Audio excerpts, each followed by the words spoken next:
¿Me escuchan? Ah, un poco entrecortado, doctor. La grabación se ha detenido. Es hora. No puedo hacer Sí, cambios ahorita. Si acaso me desconecto, sigues tú de todas maneras. ya. Ok, doctor. Doctora Empezamos. Patti, ¿empezamos?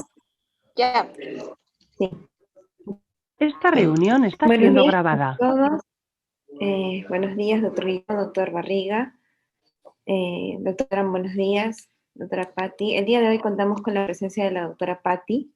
La doctora Patti ha sido miembro staff del Hospital Loaiza. Ella ha realizado su residencia médica por el Hospital Cayetano Heredia en el Hospital Loaiza y su subespecialidad de glaucoma en el Hospital Almenara. Doctora Patti, muchas gracias por acompañarnos el día de hoy, siempre tan dispuesta a colaborar con nosotros los residentes.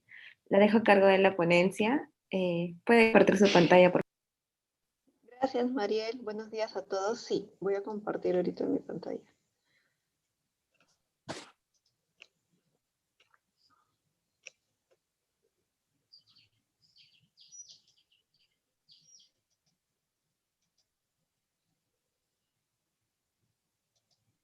Ok. Bueno, nuevamente buenos días y gracias por la invitación. El día de hoy vengo a comentarles acerca de la cirugía combinada, tanto de catarata y glaucoma.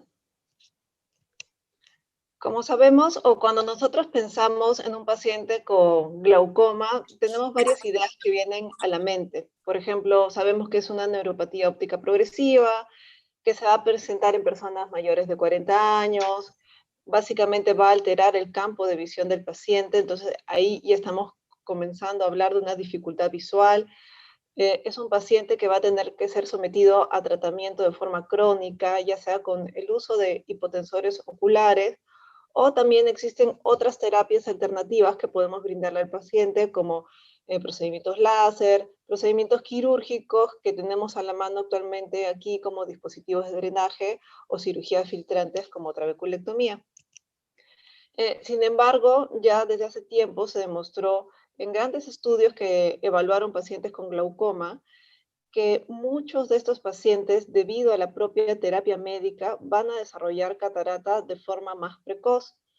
Y aquellos que eran sometidos a cirugías filtrantes netamente aumentó y una forma bastante amplia, un 78%, en comparación, por ejemplo, a aquellos que no tenían una cirugía de glaucoma. Y estos son resultados que nos demostró el estudio AGIS, que se trataba de cómo abordar o cómo tratar a pacientes con glaucoma avanzado. Otro estudio, por ejemplo, como el estudio de glaucoma atención normal, que simplemente se dedicó a tratar versus no tratar, vio que el grupo tratado con medicamentos también desarrollaba un mayor número o un mayor porcentaje de catarata. Entonces, ahí también se cumple el hecho que la terapia médica va a desarrollar o va a hacer que el paciente desarrolle catarata de forma más precoz. Entonces, cuando nosotros nos enfocamos con un paciente con glaucoma, también hay que tener en consideración que es un paciente que va a desarrollar catarata de una forma más temprana. Y eso es importante porque cuando coexisten ya de una forma evidente a la evaluación clínica, el paciente va a venir porque va a sentir que ha disminuido la visión y lo cual va a alterar su calidad de vida. Y para nosotros, como médicos, nos va a dificultar también la evaluación del paciente, tanto en las características, por ejemplo, de la evaluación del nervio o cómo desarrolla, cómo se realiza su prueba de campo visual. Hay que recordarnos que generalmente la catarata lo que produce es una reducción progresiva de la visión, pérdida de nitidez o de detalles y contraste a baja luz. Y el glaucoma, como vemos en la imagen, ¿no? Como vemos en esta imagen que produce, vemos la imagen pero la vemos de forma borrosa o con poca definición. Y el glaucoma nos va a producir escotomas, ¿no? Pérdidas del campo visual. Entonces, si tenemos un paciente con un glaucoma avanzado, con pérdida de campo visual y este campo visual residual que tiene, lo ve borroso, realmente es un paciente que va a estar o no va a poder desarrollar sus actividades diarias de forma normal, ¿no? Con mucha limitación. Entonces, ¿cuál es la mejor forma de abordar estos pacientes? Y es que no existe una forma única o una mejor forma de manejo. El tratamiento o las indicaciones tienen que ser individualizadas.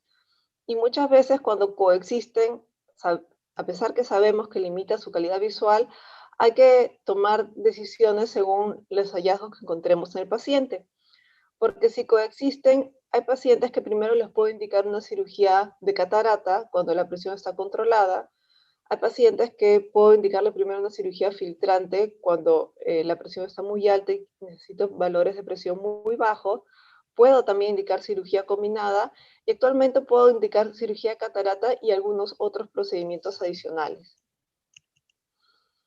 Entonces, si yo voy a combinar ambas cirugías, tengo que saber que el paciente realmente necesita ambas cirugías y ambas en el mismo momento. Y puede ser por un tema también de costo, por tolerabilidad a las medicinas o por pobre adherencia al tratamiento.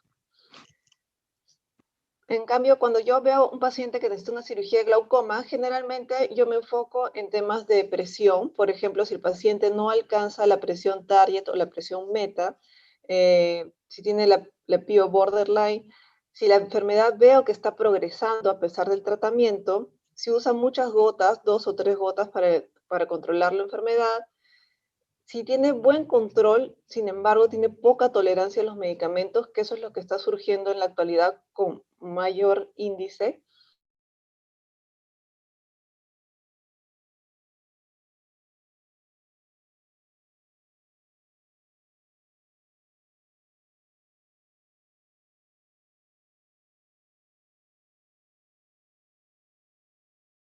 Que son pacientes que a veces se nos dificulta evaluarlos, ¿no? Que no podemos observar bien las características del nervio óptico y que tenemos un campo visual que sale alterado por opacidad de medios.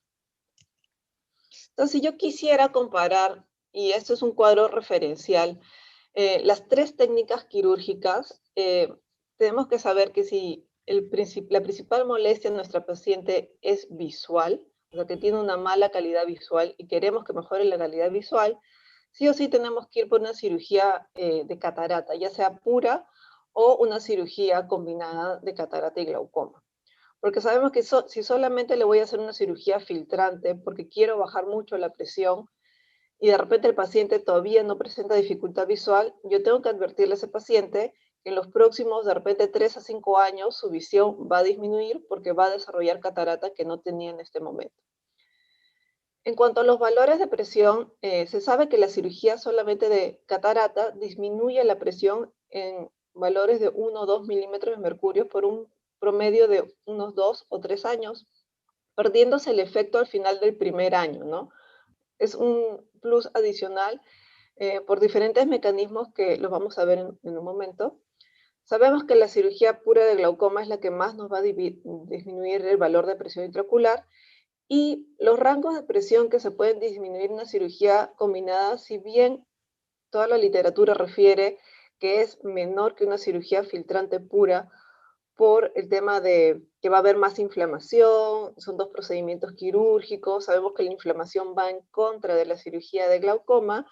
Estos valores realmente son relativos porque hay momentos en que la cirugía combinada llega a bajar tanto la presión como una sola cirugía filtrante, ¿no? Entonces, depende del tipo de paciente, depende cómo se maneje en el postoperatorio, que podemos obtener buenos resultados. Y otro factor que hay que tener también en consideración es la recuperación. Sabemos que la cirugía solamente de catarata nos va a dar una recuperación postquirúrgica muy rápida, porque generalmente al paciente le estamos dando de alta a los 15 días.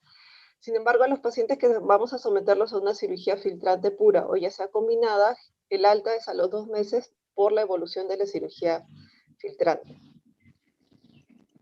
Entonces, si yo le voy a indicar solamente cirugía de catarata a mi paciente, yo me enfocaría en un paciente, por ejemplo, hipertenso ocular o con un glaucoma inicial que no tiene alteraciones en el campo visual o que es muy pequeño, que lo puedo controlar con una gota, ya sea monoterapia o una combinación fija que puedo usarlo una vez al día, que no se evidencia progresión, que no tiene factores de riesgo como antecedente familiar, córneas delgadas, que cumple con el tratamiento médico, y eso es lo más importante, y que él siente que el usar su medicamento, por ejemplo las gotas, realmente no afecta su calidad de vida. Y eso sucede mucho en los pacientes que están con monoterapia. Como ellos consideran que es una gota al día, realmente para ellos se adaptan muy bien al tratamiento.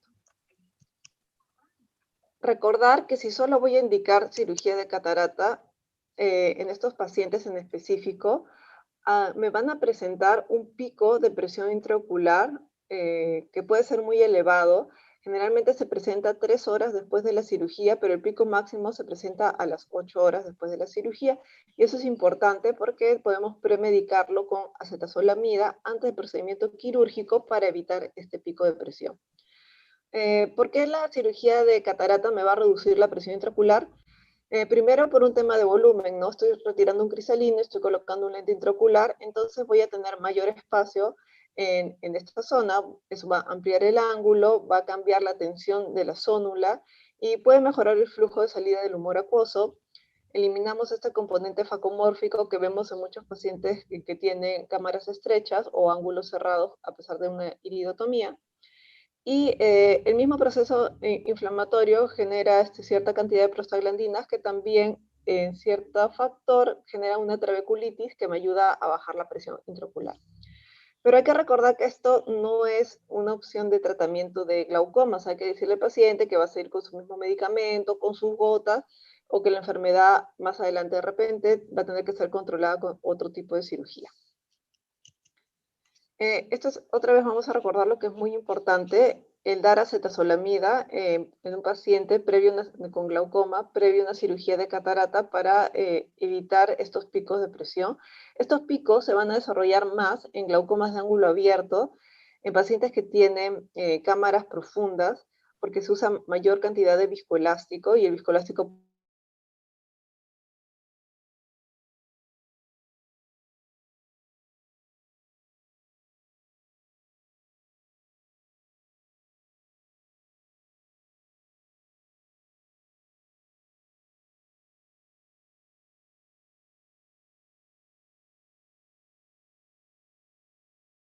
de riesgo que necesitan presiones muy bajas, pacientes que no tienen una edad muy avanzada, generalmente son pacientes más jóvenes, que tienen mayor esperanza de vida, y que tienen buena agudeza visual o una agudeza visual que no les impide realizar sus actividades diarias, ¿no? Entonces, ese es el enfoque que se da para aquel paciente que solo le vamos a indicar una cirugía filtrante.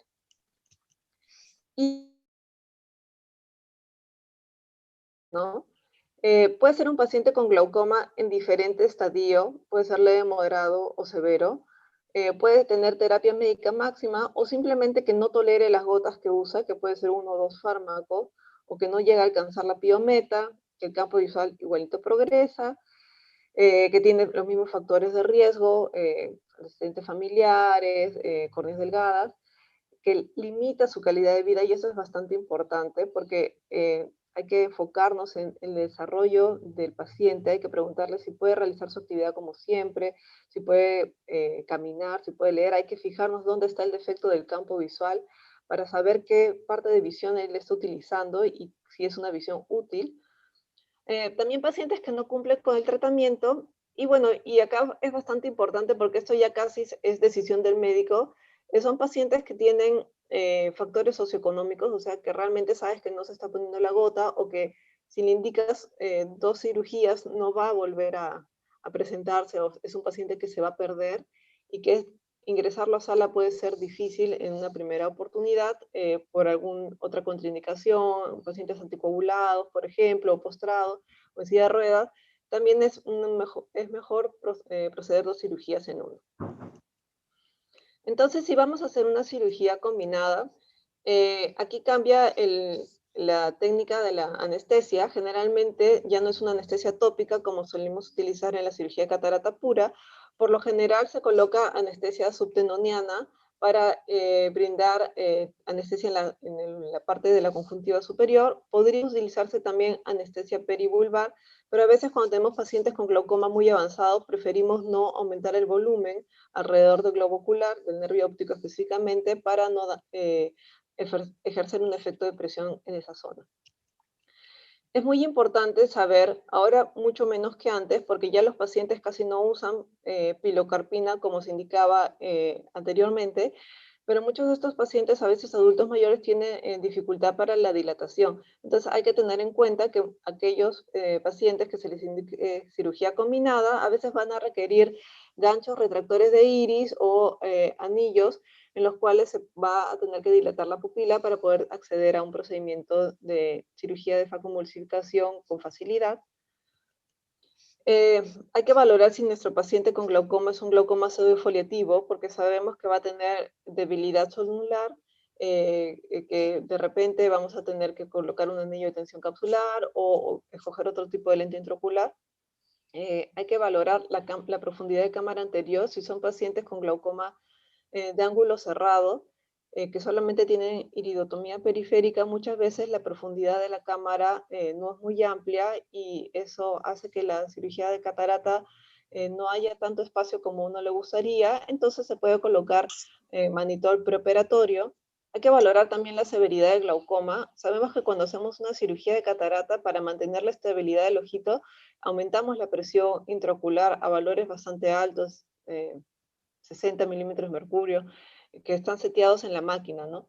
Entonces, cuando tenemos glaucomas muy avanzados con islas de visión central, hay que advertirles al paciente que si bien la cirugía va a mejorar el tema de visión, puede que el campo visual se reduzca después de la cirugía por el mismo efecto de mantenimiento de presión durante el acto quirúrgico, ¿no?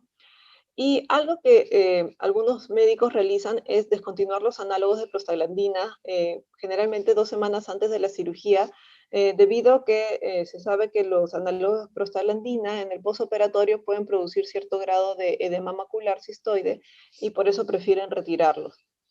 Pero eso no es una regla exacta, pero esta es una de las consideraciones que podemos tener en cuenta.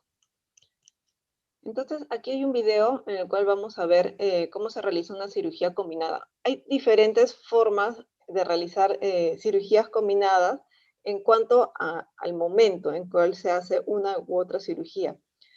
En este momento vamos a ver que se está colocando una sutura para poder traccionar el ojo hacia abajo, y lo que se hace primero es el inicio de la cirugía de glaucoma, ¿no?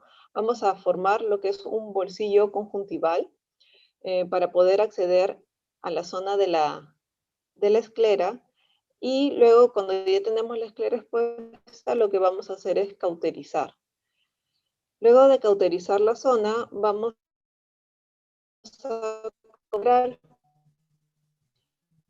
un cuchillete crecen hasta córnea clara, a una profundidad de la esclera media. Y luego lo que hacemos es, con una tijera de vanas, abrimos los extremos de este flap escleral. Generalmente en este momento colocamos la mitomicina en microesponjas debajo de la conjuntiva, bastante hacia la parte posterior, generalmente debajo del teno, por unos 3 minutos, y luego lavamos. Y posteriormente continuamos, como vemos en el video, con la cirugía de catarata, ¿no? Que es una cirugía de catarata habitual.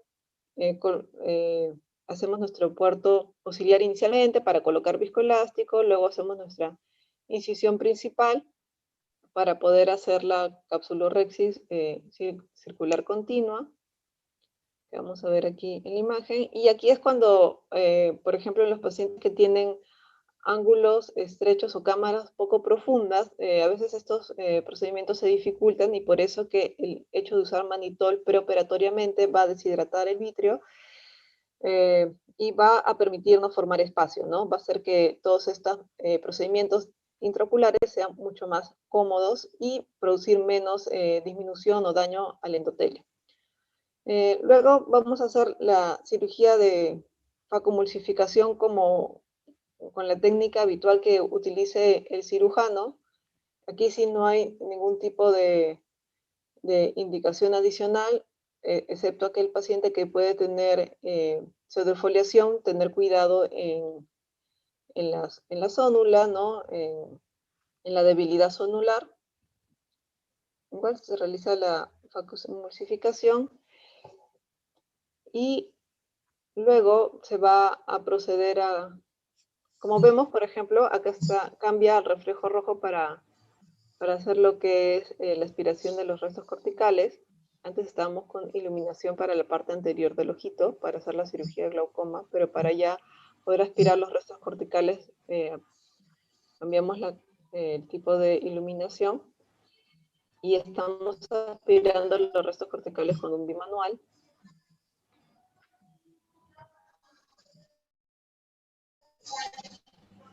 Y posteriormente a esto vamos a colocar el lente intraocular. Y aquí sí podemos tener alguna indicación específica porque como vemos, por ejemplo, este lente intraocular que vamos a colocar, vamos a girar las ápticas para que queden a horas 3 y 9. Debido a que si hacemos una cirugía que va a comprometer la parte superior, que es la cirugía de glaucoma, no queremos que el áptica interfiera en esa zona, ¿no? Entonces se coloca el lente intraocular. Como vemos, aquí no se ha lavado el viscoelástico que se utilizó para colocar el lente intraocular para tener un globo ocular todavía con tono y para poder hacer la siguiente parte de la cirugía de glaucoma o terminar de completarla, que es la esclerectomía. En este caso lo estamos haciendo simplemente con el 1.2. Se corta la porción de esclera con la tijera vanas y se hace una iridotomía periférica, que también algunos autores refieren que una cirugía combinada no es necesario hacer una iridotomía periférica porque ya se amplió la profundidad de cámara. Sin embargo, siempre es mejor para asegurarnos que el ostium de la zona escleral esté libre y que el iris no se vaya a adherir a esa zona.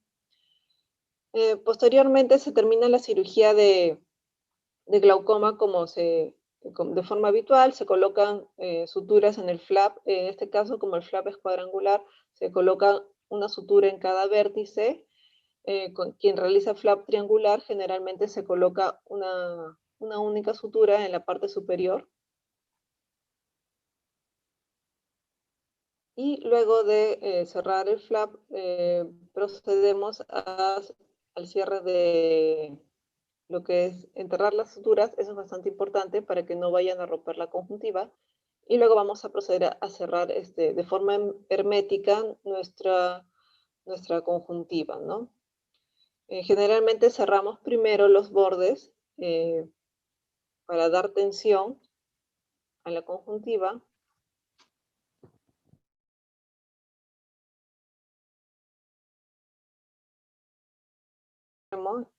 Y del otro. Y vemos que se forma acá como una línea que va a brindar la tensión para evitar que haya seidel o que el humor acuoso vaya hacia la cámara anterior. En este caso, se ha querido reforzar esta zona poniendo un punto adicional que toma la córnea y la conjuntiva y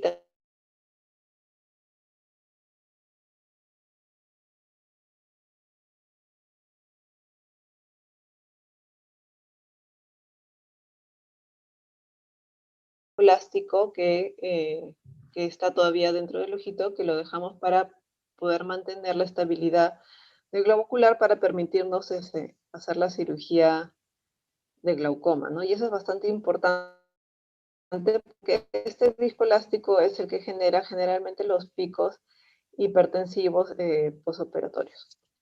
Muchas veces también se puede colocar un punto en incisión principal cuando vemos que puede filtrar o que por el hecho de poner las suturas conjuntivales a veces abrimos la boca de la cirugía del puerto principal de la faco. Y bueno, hay muchos estudios que comparan, y eso es importante, ¿no? Saber realmente cuál es mejor o cómo podríamos compararlo.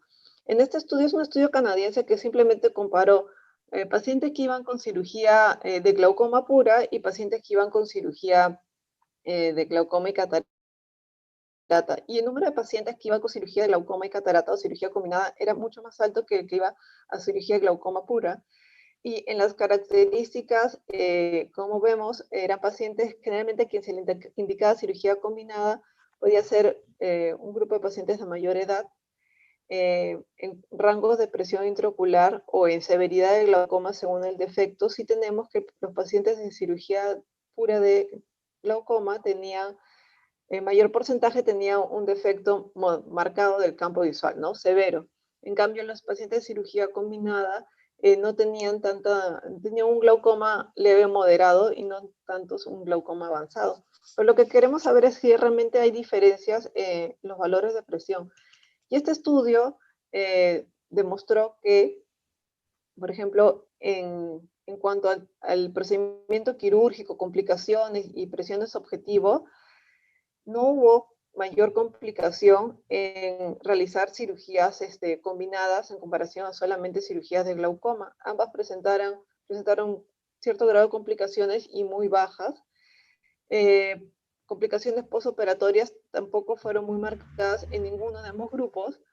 Y lo que es importante es que ambos, un gran porcentaje y casi el mismo, miren, un 77% o 76% en ambos grupos, llegó a alcanzar la PIO meta o la PIO esperada para el paciente, y igual ambos grupos tuvieron un porcentaje de falla, ¿no? Entonces, tanto la cirugía pura de glaucoma como la cirugía combinada puede fallar. Pero vemos que ambos han sido exitosas. Y en resultados numéricos, el grupo de la cirugía solamente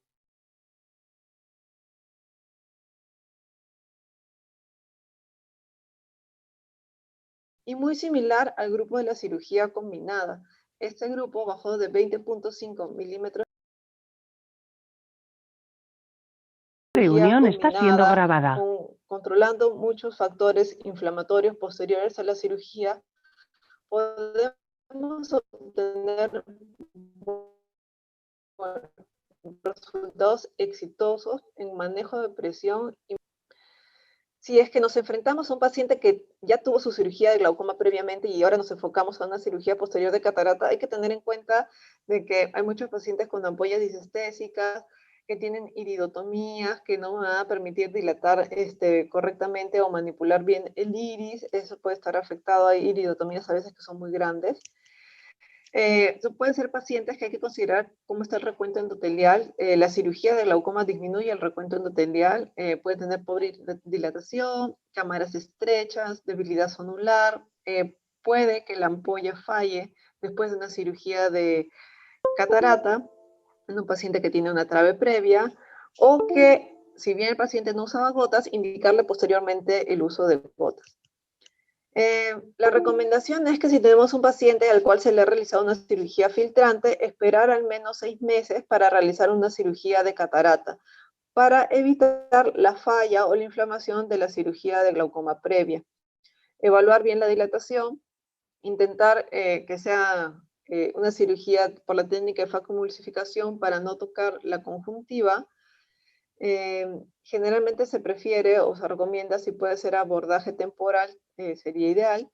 El tratamiento antiinflamatorio tiene que ser un poco más agresivo, y evaluar si es que la ampolla glaucoma va o sigue funcionando después de la cirugía de catarata, si es que aumenta la vascularización o vemos que el tenón se comienza a volver más grueso, y valorar la posibilidad, si esto sucede, de colocar 5FU subconjuntival para poder impedir que haya tanta fibrosis de la zona.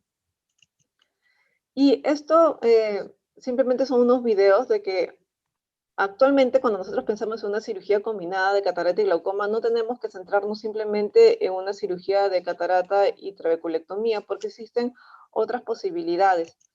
Por ejemplo, este es un video que lo que trae es una cirugía. Vamos a tirar el puntero. Este es un video que es un FACO-mix, y este mix, que es una cirugía mínimamente invasiva, porque es una cirugía que se hace directamente intraocular, lo que usa es una goniotomía con el cuchillete de Cajuc. Entonces, luego de realizar una cirugía de catarata de facomulsificación, se coloca este gonioscopio quirúrgico que me permite acceder o visualizar la zona del ángulo. Para esto tengo que colocar viscoelástico para formar o profundizar bastante la cámara. Y como vemos, este es el cuchillete de Cahook. Y lo que hacemos es, sobre la malla trabecular, recorremos alrededor de 3 a 4 horas, pasamos en una dirección y vemos acá cómo se evidencia el tejido que vendría a ser la malla trabecular, que es la que estamos retirando. Luego lo que vamos a hacer es con el mismo cuchillete de Cahook, vamos a ir pero de forma inversa y vamos a tomar algunas horas adicionales para asegurarnos que accedamos al mismo plano, y la finalidad es retirar el tejido que que sobresale. Podemos tener reflujo de sangre en cámara anterior, y eso también indica que estamos llegando a lo que es el canal de Schlemm, eh, para permitir que haya mayor fluido o pasaje de humor acuoso y que no haya resistencia por parte de la malla trabecular. Y ese es un procedimiento que se está realizando mucho y que se puede combinar después de una cirugía de catarata, porque se puede permitir el abordaje sin tener repercusiones en dañar este cristalino, porque ya tenemos un paciente pseudofáquico, ¿no? Se retira lo que es el tejido de la malla trabecular, y luego simplemente lo que se hace es se lava el viscoelástico, pero sí, en este caso al paciente luego de retirar todo el viscoelástico para que no se quede impregnado, se le deja bastante fluido y se le deja un poco hipertenso después de la cirugía, para que el sangrado que hemos visto durante el procedimiento no se impregne en el lente o no forme un ifema muy marcado postquirúrgico. Otra cirugía a la que podemos acceder, bueno, o podríamos acceder cuando llegue aquí, también es hacer una cirugía de catarata y luego colocar este dispositivo que es el SEN. Y es muy similar a una cirugía de glaucoma. Acá lo que hace es colocar mitomicina subconjuntival diluida con silocaína, y, bueno, o subtenoniana básicamente, para formar una BOM y elevar la zona de la conjuntiva. A este paciente ya se le hizo la cirugía de catarata. Luego de divulsionar bien esta zona donde sé que va a llegar el dispositivo de drenaje eh, por vía interna, lo que hacemos es carga el dispositivo, vamos a ver, en su aplicador, y en realidad la forma de colocarlo suele ser bastante sencilla. Bueno, sencilla como se ve en el video, ¿no? No es algo que tengamos aquí en nuestro medio, sin embargo, sí se intenta que llegue. Aquí está el dispositivo, vemos que es bastante pequeño y que entra en el lumen de la aguja, y con una aguja es lo que refería a la casa comercial, que uno podría ingresar directamente solamente dirigiéndose a esa zona, pero acá en el video, para estar seguros que estamos en la zona adecuada, colocamos el gonioscopio quirúrgico y vemos que estemos sobre la malla trabecular, y luego lo que se hace es se ingresa totalmente con la aguja hasta que nosotros traspasemos la malla, la parte de la esclera, y vemos cómo sale la aguja en la zona donde nosotros hemos formado el abón con silocaína y mitomicina. Acá refiere que como formamos el abón, no hay que tener miedo de que la aguja vaya a perforar, pero sí vemos que está netamente debajo de la conjuntiva, para asegurarse que el dispositivo entre en la zona correcta. Y luego lo que va a hacer es dejar el dispositivo, como vemos aquí, que es el SEN. Lo deja en esta zona y lentamente va retirando la aguja, para que no vaya a regresar hacia cámara anterior. Y luego, como se forma una pequeña hemorragia, lo que hace es un poquito de presión para que la hemorragia no impida el funcionamiento, para poder visualizar realmente el dispositivo, y sabemos que está colocado en el espacio indicado y revisa a través de, nuevamente, el gonioscopio quirúrgico de que el abordaje haya sido el correcto y que no esté regresando hacia cámara anterior. Entonces, esto es bastante interesante porque vendría a ser un dispositivo que se coloca por vía interna. Sin embargo, es un dispositivo que crea, que forma ampolla, ¿no? Como una cirugía filtrante, pero ya no tocamos la parte de la conjuntiva por fuera, y si es que no controlamos presión, tenemos la oportunidad de más adelante realizar una cirugía filtrante.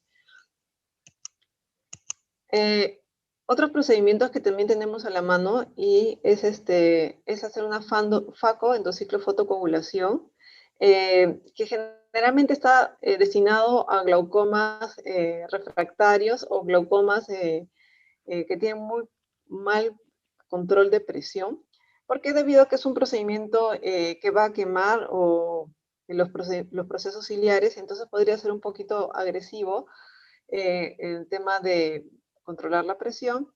Igualito aquí se hace la facoemulsificación de forma habitual, sin que tenga ningún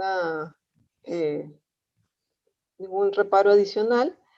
Se coloca bastante viscoelástico, vamos a ver cómo implanta el lente intraocular, y luego de implantar el lente intraocular, se coloca viscoelástico para elevar el iris y profundizar el lente, y para poder acceder a los procesos ciliares para poder visualizarlos, ¿no? Entonces, ese es el procedimiento o la parte del procedimiento más importante. Vemos cómo coloca bastante viscoelástico para poder separar.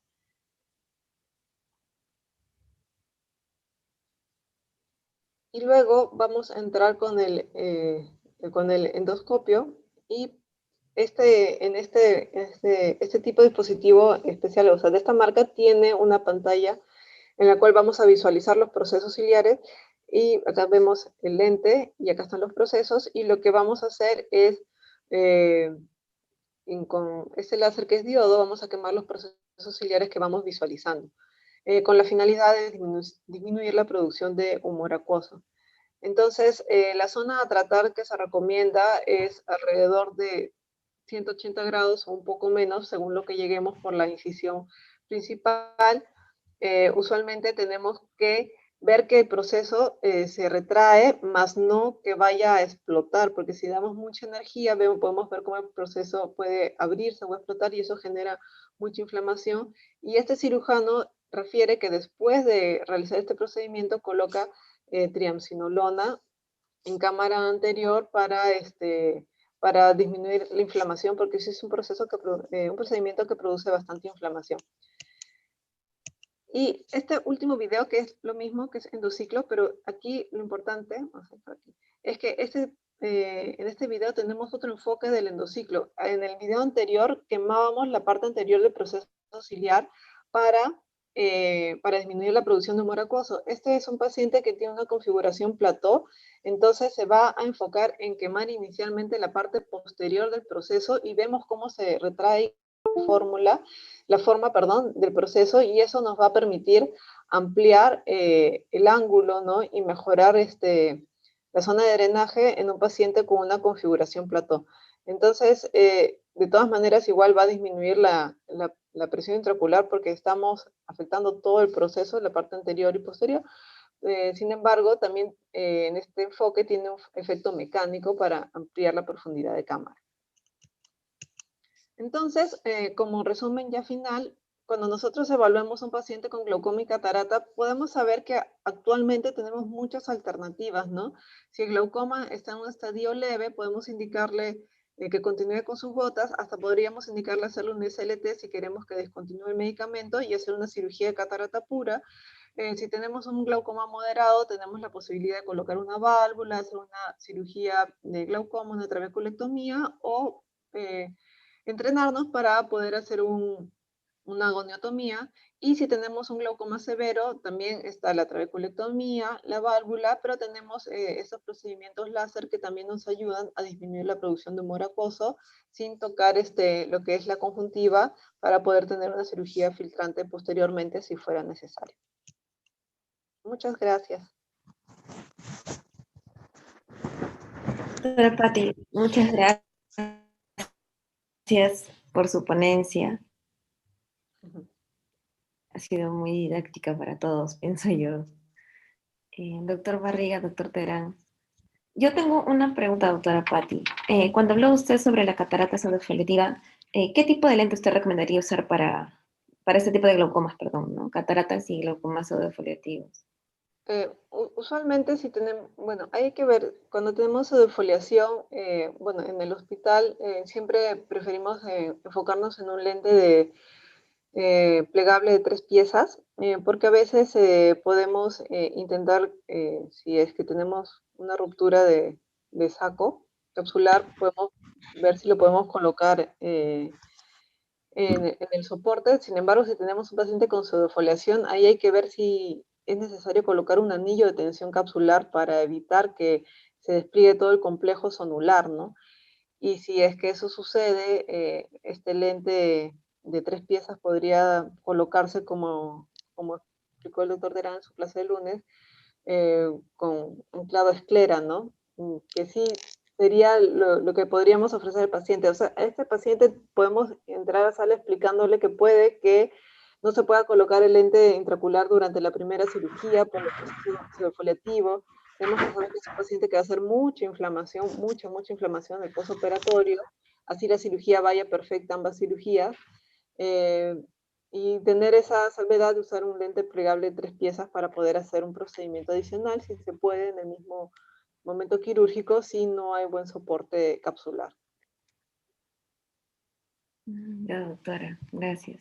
Y con respecto a eso también, otra pregunta es, usted mencionó que por el mismo componente inflamatorio en una cirugía de catarata post, habiendo tenido antes una cirugía de glaucoma, todo el tratamiento antiinflamatorio que se tenía que dar es muy agresivo.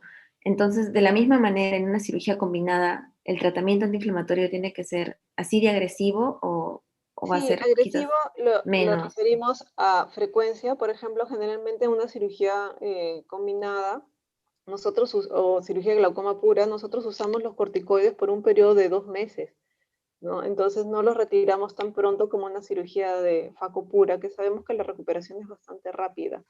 Y 2 meses, ¿por qué? Porque hay que acordarnos que tenemos un tejido que va a querer cicatrizarse, que es la parte de la trabeculectomía, ¿no? La esclera va a querer volver a cerrar esa fístula que hemos creado, ¿no? Entonces, por eso va el tratamiento con corticoides a largo plazo. Y recién a los 2 meses podemos retirar los corticoides y ver ya darle de alta al paciente. Ya, doctora Patti, gracias. Doctor Barriga, doctor Terán, no sé si tienen algún comentario, alguna pregunta. No, no. A ver, si me permites, Memo, quería hacer un comentario. La clase linda, Patti. Yo soy de los convencidos que cuando entró con fuerza la facoemulsificación, vino a solucionar una serie de problemas que teníamos con la cirugía combinada cuando hacíamos solamente extracapsular.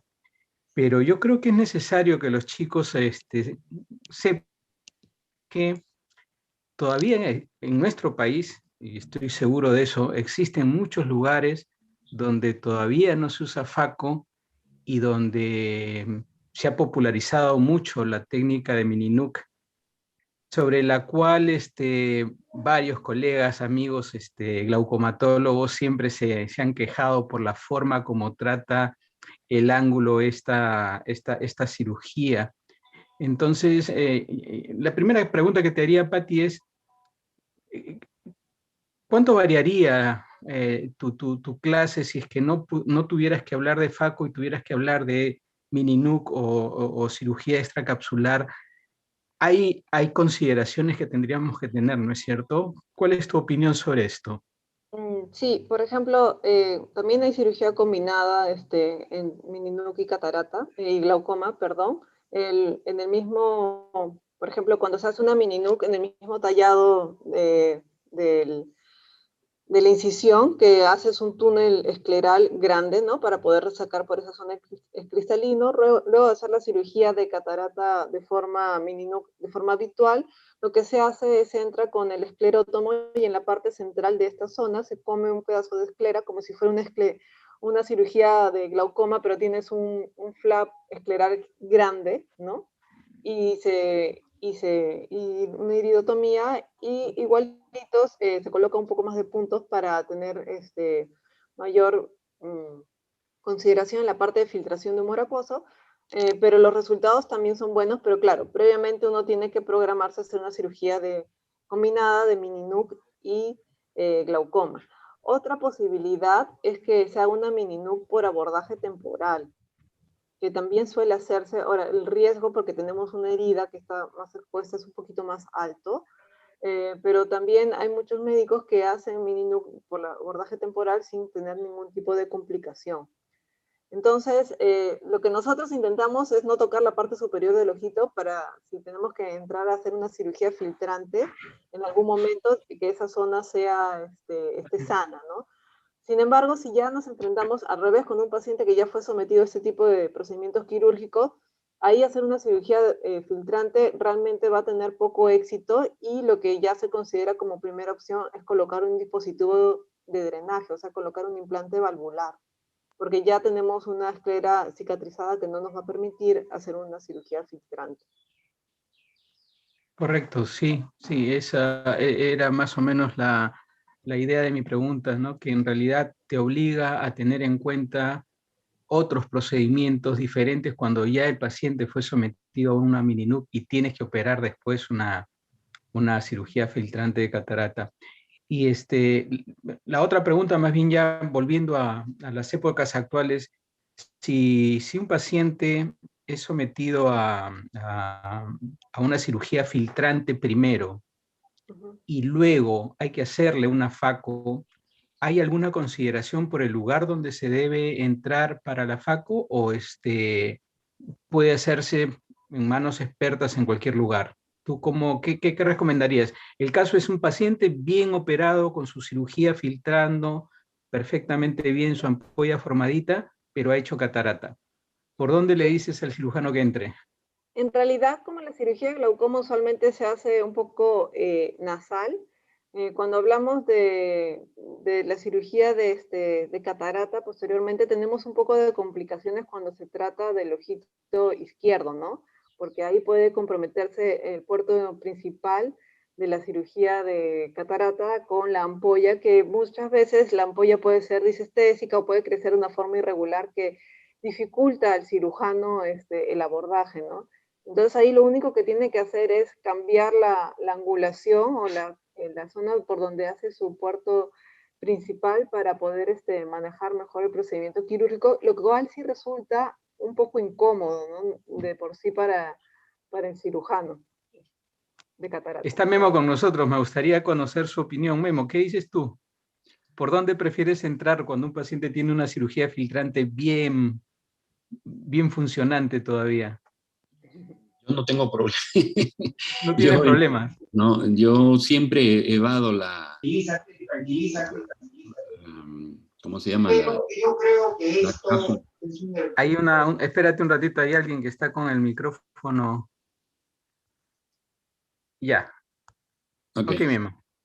Sí, yo evado las ampollas, y no tengo ningún tipo de problema, porque recuerda que mi incisión que yo hago es netamente, para la cirugía de catarata, es netamente corneal, ¿no? Entonces, Claro. siempre a los lados que no interfieran en absoluto con la ampolla filtrante ni la iridotomía, no tengo ningún problema. Para mí, si es que ha sido hecha en zonas superiores, o sea, en el párpado superior, debajo del párpado superior, yo no tengo ningún problema en irme a horas 9.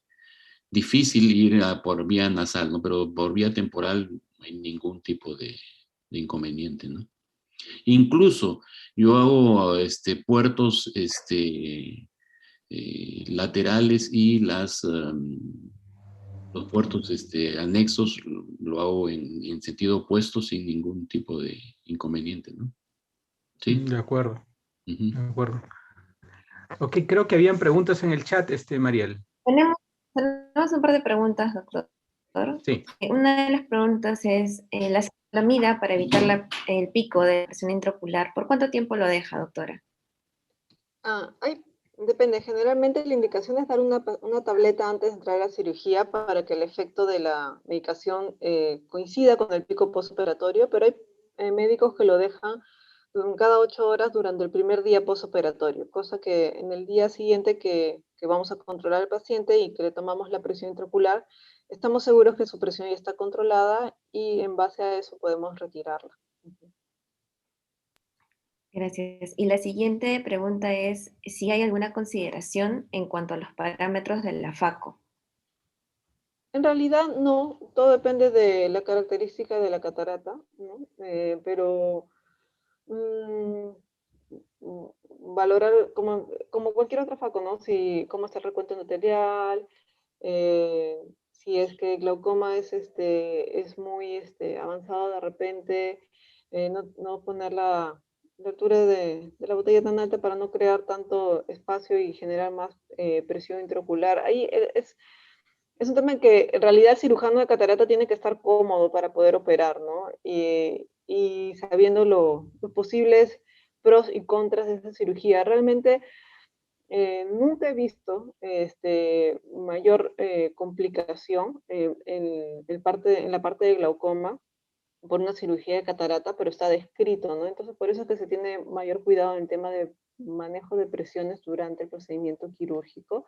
Y creo que es bastante importante solamente explicárselo al paciente y de preferencia intentar hacer la catarata lo más rápido posible, para no tomar mucho tiempo. Sí, sí, Pati, yo estoy totalmente de acuerdo contigo. Tal vez valga agregar, porque en la cirugía combinada, la cirugía es tan rápida que en 5 minutos tú estás terminando, ¿no? Pero sí lo que valdría la tingencia es en lo que se refiere, si tú ya tienes una ampolla filtrante hecha, o sea, tienes ya una cirugía previa de glaucoma, sí disminuir los parámetros de facoemulsificación, ¿no? Principalmente la altura de la botella, o sea, parámetros bastante bajos para que no vayas a lesionar esa ampolla, ¿no? Claro. Y Pati, si te enfrentas a un paciente que ya tiene una trave previa que no funciona y hay que entrar a hacer una cirugía de catarata combinada, o sea, una facotrave, eliges nuevamente, perdón, no quería presionar con lo de facotrave. ¿Vas a hacer una cirugía de glaucoma? ¿Eliges trave nuevamente o prefieres un dispositivo ya de frente con esa combinada que vas a hacer? No, ya el dispositivo de drenaje sería la mejor opción, porque Es ya la tenemos mejor, una ¿no? trave fallida. Ya, ok. Muy bien. Creo que hemos agotado las preguntas, Mariel. Sí, sí, doctor. Ya no tenemos más Pues, preguntas en el chat.